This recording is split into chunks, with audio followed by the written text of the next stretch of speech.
இந்த சேனலுக்கு புதுசுன்னா இந்த ரெட் கலர் சப்ஸ்கிரைப் பட்டனை கிளிக் பண்ணிடுங்க. கூடவே பெல் ஐக்கானை கிளிக் செஞ்சுருங்க. அதில் உள்ள ஆல் ஆப்ஷனில் செலக்ட் பண்ணிடுங்க. சரி வாங்க இப்போ வீடியோக்குள்ளே போகலாம். ஹாய் ஃப்ரெண்ட்ஸ், நான் உங்கள் கிசான் ஜென்ரல். இன்றைக்கி இந்த பதிவில் நம்ம என்ன பார்க்க போகிறோன்னா, தை மாதம் வரப்போகுது. தை மாத ராசி பலனை பார்த்துடலாம். சூரிய பகவான் பார்த்திங்கன்னா தனுசு ராசியிலேருந்து மகர ராசிக்கு சஞ்சாரம் செய்யக்கூடியது தான் தை மாதம். ஜனவரி 15 சூரிய பகவான் தனுசு ராசியிலேருந்து மகர ராசிக்கு மாற போகிறாரு. இந்த காலகட்டத்தில் பார்த்திங்கன்னா சூரிய பகவான் தன்னுடைய மகனான சனியின் வீடான மகர ராசியில் சஞ்சாரம் செய்ய போகிறாரு.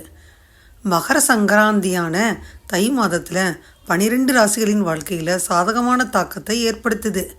கிரகங்களின் ராஜாவும் ஆத்மகாரகனுமான சூரிய பகவான் ஜனவரி 15 மத்தியான டயத்தில் 2:32 மணிக்கு மகரத்தில் பயிற்சியாக இருக்கிறாரு. அதனால ஒவ்வொரு ராசிக்கா என்ன நடக்கும்ன்றத பார்த்துட்டே வந்துடுவோம். பொதுவாக பார்த்திங்கன்னா தை மாதம் பார்த்திங்கன்னா 10வது மாதம், அதாவது 10வது மாதம்தான் தை மாதம் அப்படின்னு சொல்லப்படுது. மகர ராசிக்குள்ளே சூரியன் நுழைகிறாரு. மகர மாதம்னு அழைக்கப்படுது. இந்த தை மாதத்தில் சனியின் வீடான மகர ராசியில் செவ்வாய் புதன் கூட்டணி சேருது. அதை வச்சு நம்ம கணிக்க போகிறோம். அதை வச்சு நம்ம கணிச்சிட்டே வருவோம். சூரிய பகவான் பார்த்திங்கன்னா வரக்கூடிய ஜனவரி 15 திங்கட்கிழமையில் அதிகாலையில் 2:54 மணிக்கு மகர ராசியில் பயிற்சி அடைய போகிறாரு. தை மாத ராசி பலனை கன்னிராசி என்பவர்களுக்கு எடுத்துக்கிட்டிங்கன்னா சூரியன் கன்னிராசி என்பவர்களுக்கு 5ஆம் இடத்துல இருக்கிறாரு.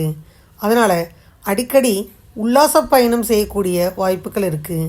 கேந்திரம் என்ற சொல்லக்கூடிய லக்னத்தில் 4, 7, 10 இந்த இடங்களில் செவ்வாய் அமைகிறாரு. அதனால் செவ்வாய் பகவான் ருசக யோகத்தை அளிக்கிறாரு. அப்பாவின் சொத்துக்களை பராமரிப்பதற்கான செலவுகள் செய்வீங்க. வாங்கி விற்கும் தொழிலில் ஈடுபட்டிருந்தீங்கன்னா வியாபாரம் ரொம்ப சிறப்பாக இருக்கும். அதாவது ஏஜென்ட் தொழில். மாணவர்களுக்கு படிப்பில் முன்னேற்றம் உண்டாகும். தொழில் வியாபாரம் விருத்தியாகும்.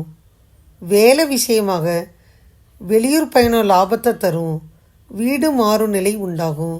புதிய வண்டி வாகனம் வாங்கும் யோகமெல்லாம் உண்டாகும். செய்யும் தொழிலில் லாபம் அதிகரிக்கும். தினசரி சூரிய நமஸ்காரம் செய்ய கண்டிப்பாக நன்மைகள் உண்டாகும். கன்னிராசி அன்பர்களை எடுத்துக்கிட்டா கன்னிராசி அன்பர்களுக்கு 12ஆம் வீட்டு அதிபதியான சூரியன் ராசிக்கு 5ஆம் இடமான பூர்வ புண்ணியஸ்தானத்தில் ரொம்ப சாதகமான பலன்கள் கிடைக்கக்கூடியதாக இருக்கும்னு சொல்லப்படுது. வியாபாரத்தில் பலவிதத்தில் சிரமங்கள் நீங்கும். சூரிய பகவானின் அமைப்பால் மாணவர்களுக்கு படிப்பு சார்ந்த விஷயத்தில் கவனம் செலுத்துவீங்க. குழந்தைகள் மூலம் நல்ல செய்திகள் எல்லாம் உண்டாகும். ஆரோக்கியத்தில் முன்னேற்றம் இருக்கும். நிதி விஷயங்களில் படிப்படியாக பிரச்சனைகள் ஏற்பட போகுது.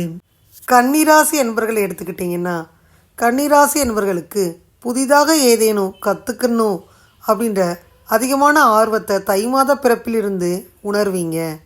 உங்கள் தொழில் சார்ந்த புதிய விஷயங்களை கற்றுக்கொள்வது இந்த ஆண்டில் மிகப்பெரிய வளர்ச்சியை ஏற்படுத்தும். பங்குச்சந்தை பார்த்திங்கன்னா இந்த வேலையில் ஈடுபட்டிருந்தீங்கன்னா எச்சரிக்கையாக இருக்க வேண்டிய மாதமாக இந்த மாதம் அமையும்.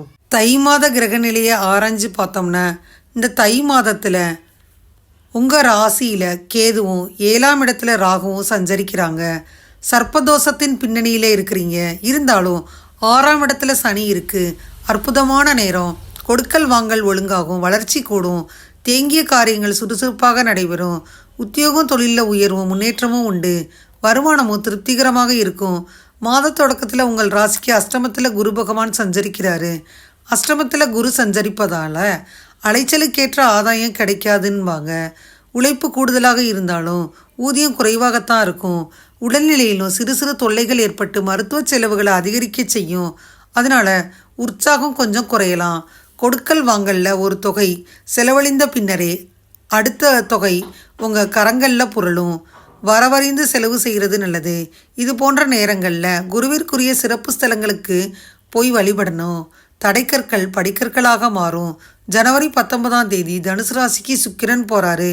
உங்கள் ராசிக்கு 2, 9 இந்த இடங்களில் அதிபதி தான் சுக்கிரன். அவர் சுகஸ்தானத்தில் சஞ்சரிப்பதுனால யோகம் உண்டாகும். சொத்துக்கள் வாங்கும் யோகமும் சொத்துக்களால் ஆதாயமும் கிடைக்கும் நேரம். முன்னேற்ற பாதையில் அடியெடுத்து வைக்க முக்கிய புள்ளிகள் உதவிகரமாக இருப்பாங்க. தாய் வழி ஆதரவு திருப்தி தரும். செல்வாக்கு பெற்ற நண்பர்கள் மூலம் உங்கள் செயல்பாடுகளில் இருந்த தடைகளை அகத்திக்கிருவீங்க. ஜனவரி 27ஆம் தேதி மகர ராசிக்கு புதன் வர்றாரு. உங்கள் ராசிநாதன் பூர்வ புண்ணிய ஸ்தானத்திற்கு வரும் இந்த நேரம் நல்ல நேரம்தான். பூர்வ புண்ணியத்தின் பலனாக உங்களுக்கு கிடைக்க வேண்டிய யோகங்கள் எல்லாம் கிடைக்கும். புத ஆதித்ய யோகமும் ஏற்படுவதனால பொருளாதாரத்தில் நிறைவு ஏற்படும். பொது வாழ்வில் இருந்தீங்கன்னா நல்ல பொறுப்புகள் கிடைக்கும். கௌரவம் அந்தஸ்து உயரும். கடமையில் கண்ணும் கருத்துமாக செயல்பட்டு புகழ் குவிப்பீங்க. வெளிநாட்டு முயற்சியில் இருந்த தடைகள் எல்லாம் அகலும். கல்யாண முயற்சிகள் கைகூடலாம். பிப்ரவரி மாதம் 4ஆம் தேதி மகர ராசிக்கு செவ்வாய் போகிறாரு. மகரம் செவ்வாய்க்கு உச்ச வீடு. உங்கள் ராசிக்கு 3, 8 இந்த இடங்களுக்கு அதிபதி தான் செவ்வாய். அவர் உச்சம் பெறுவது அவ்வளவு நல்லது கிடையாது. ஆரோக்கியத்தில் தொல்லைகள் கொஞ்சம் அதிகரிக்க போகுது. மருத்துவ செலவுகள் கூடும். வாங்கிய சொத்துக்களை விற்க நேரிடலாம். வருமான பற்றாக்குறை ஏற்படும். உத்தியோகத்தில் சக பணியாளர்களால் தொல்லை ஏற்படும். உங்கள் முன்னேற்றத்தை பற்றி மற்றவங்களிடம் விரிவாக சொல்ல வேணாம். பொது வாழ்வில் இருந்தீங்கன்னா வெற்றி பாதையை நோக்கி போக வழி பிறக்கும். வியாபாரம் தொழில் செஞ்சீங்கன்னா நல்ல லாபம் கிடைக்கும். உத்தியோகத்தில் இருந்தீங்கன்னா மேலதிகாரிகளின் ஆதரவு திருப்தி தரும். கலைஞர்களுக்கு உங்கள் திறமையை வெளிப்படுத்த சந்தர்ப்பங்கள் கைகூடி வரும். மாணவ மாணவியர்களுக்கு பெற்றோர் ஆசிரியர்களின் ஆதரவு கிடைக்கும். பெண்களுக்கு குடும்ப முன்னேற்றம் கூடும். தம்பதியருக்குள்ள பாசமும் நேசமும் அதிகரிக்கும். பணத்தேவையை பூர்த்தி செய்யும் நாட்கள் ஜனவரி 20, 21, 27, 28. பிப்ரவரி 2, 3, 6, 7, 8. மகிழ்ச்சி தரும் வண்ணம் கிரே.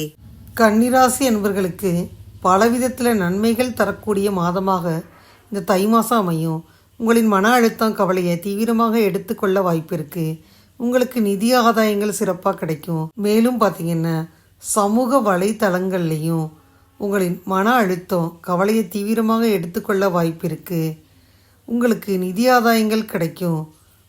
பொது வெளிகளிலையும் எச்சரிக்கையாக இருக்கணும். காதல் திருமணம் கைகூடக்கூடும்.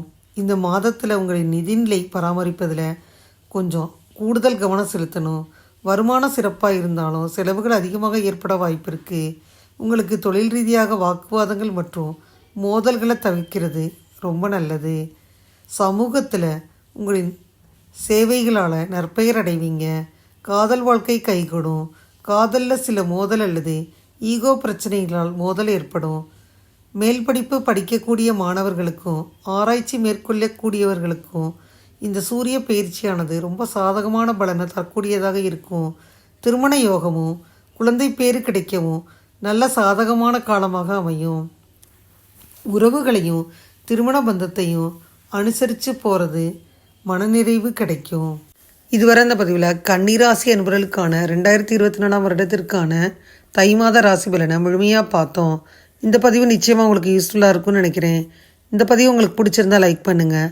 மறக்காமல் கிசான் தினல் சேனலை சப்ஸ்கிரைப் பண்ணுங்கள். கூடவே இந்த பெல்லைக்கான ப்ரெஸ் பண்ணுங்கள். அப்போ தான் நான் வீடியோ போட்ட உடனே உங்களுக்கு நோட்டிஃபிகேஷன் வரும். தேங்க்யூ ஃபார் வாட்சிங். Thank you friends. பாய். அடுத்த வீடியோவில் பார்ப்போம்.